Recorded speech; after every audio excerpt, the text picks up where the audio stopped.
एक महान पुण्य दिवस रे आमे समस्त एठी गिरिधारी आश्रम प्रांगण उपस्थित रहीचे एवं ये आश्रम उन्नति एक बड़ बैठक बसला बाबा आह्वान क्रमे। तेणु मु जो अनुष्ठान एवं पार्श्ववर्ती 5टी पंचायतर सरपंच मान उपस्थित थे और बहुत मान्यगण्य व्यक्ति उपस्थित थे।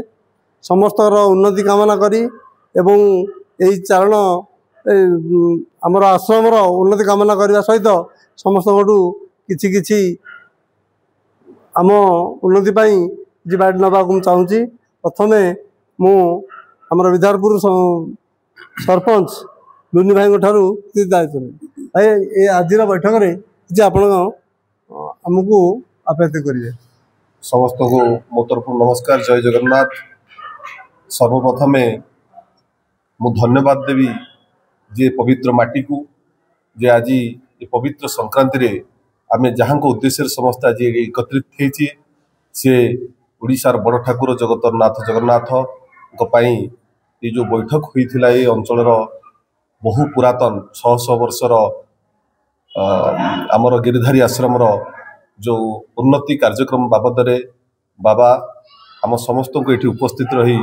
यार किभली भाव उन्नति हम से बाबद रे आज विस्तृत आलोचना होता एवं आम समस्ते गोटे व्यवस्था को बुझिलु जे एठी समस्त को आमको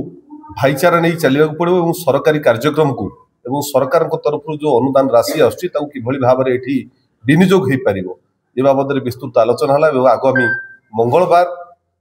20 तारीख मंगलवार सॉरी गुरुवार को बैठक रखागला और समस्ते